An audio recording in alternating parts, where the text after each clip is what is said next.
दोस्तों, सोचिए कि एक आदमी जो जिंदगी भर जेल की सजा काट रहा हो, कैसे जेल से भागता है और दुनिया से छुपने के लिए अपनी मौत का नाटक कर लेता है। आज की कहानी है थाबो बेस्टर की, जिसे फेसबुक आर्टिस्ट के नाम से जाना जाता है। उसने एक ऐसे धमाकेदार प्लान से अपनी मौत का नाटक रच दिया कि दुनिया देखकर हैरान रह गई।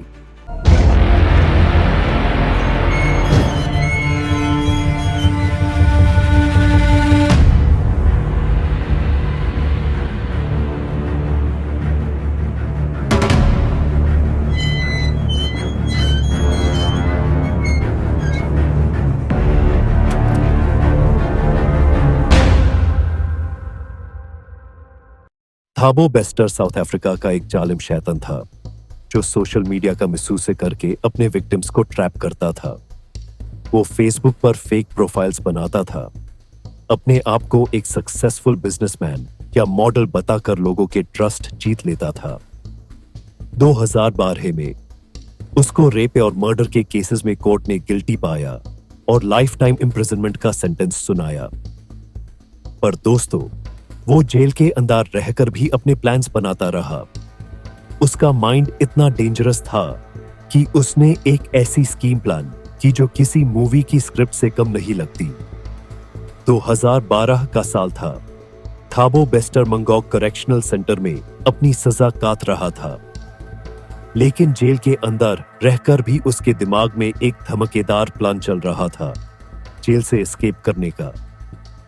एक रात उसने अपनी सेल में फायर लगाया और जेल अथॉरिटीज को यह दिखाने की कोशिश की कि वो मर गया है। पर रुको, इस प्लान में सबसे शॉकिंग बात यह थी कि उसने एक अननोन डेड बॉडी को अपने सेल में रखा और उस बॉडी को ऐसे जला दिया कि कोई शक नहीं करेगा। फॉरेंसिक्स की रिपोर्ट से सबको लगा कि बॉडी थाबो की ही है, पर सच तो कुछ और ही था। उसके इस क्राइम प्लान में उसकी पार्टनर इन क्राइम थी डॉक्टर नंदीफा मगुदुमाना। डॉक्टर नंदीफा एक सेलिब्रिटी ब्यूटी स्पेशलिस्ट थी और थाबो के साथ सीक्रेटली रिलेशनशिप में थी। उसने फेक पेपर वर्क बनाया और डेड बॉडी को रिलीज करवाने के लिए लीगल सिस्टम्स के लूपहोल्स का फायदा उठाया।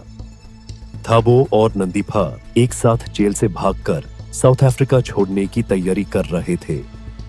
उन्होंने फेक आइडेंटिटीज का यूज करके नए नए कंट्रीज में ट्रैवल किया, लेकिन जब तक पुलिस उसके प्लान का पता लगाती, वो एस्केप करके एक लग्जरी लाइफस्टाइल जीने लगा। पुलिस के इन्वेस्टिगेटिव रिपोर्ट्स में पता चला कि दोनों ने नए पासपोर्ट्स बनवाए, होटल्स में रुका और कई सालों तक लग्जरी लाइफ एंजॉय की। पर कहानी अब यहां एक और ट्विस्ट लेती है। साउथ अफ्रीकन पुलिस और मीडिया ने इस केस को अग्रेसिवली फॉलो किया। सोशल मीडिया पर कैंपेन्स चली, पब्लिक आउटरीच बढ़ा और उनका प्रेशर गवर्नमेंट के ऊपर पड़ने लगा।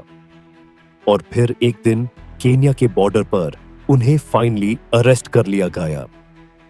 थाबो बेस्टर और डॉक्टर नंदीफा के अरेस्ट के बाद जो डिटेल्स सामने आई, वो और भी शॉकिंग थी। पुलिस ने उनका एक छुपा हुआ मैंशन रेड किया, जहां उन्होंने बहुत सारी फेक आईडीज और पासपोर्ट्स रखे थे। उनके जेल से भागने वाले नेटवर्क में और लोग शामिल थे, जेल स्टाफ, फेक डॉक्टर्स और करप्ट ऑफिशियल्स तक। 2023 में साउथ अफ्रीकन कोर्ट में दोनों के ट्रायल स्टार्ट हुए।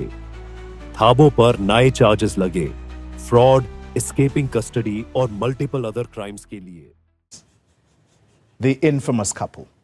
I did possibly make this point. दोस्तों, थाबो बेस्टर की ये कहानी एक वार्निंग है कि दुनिया में क्रिमिनल्स के नए तरीके हमेशा सामने आ रहे हैं, लेकिन एक और बात ये भी सिखाती है कि सच कभी छुप नहीं सकता। जो भी गलत काम करेगा, एक दिन पक्का पकड़ा जाएगा। आपके क्या विचार हैं इस केस पर? कमेंट्स में जरूर बताइए और ऐसी और ट्रू क्राइम कहानियों के लिए सब्सक्राइब करें KSX स्टोरीज।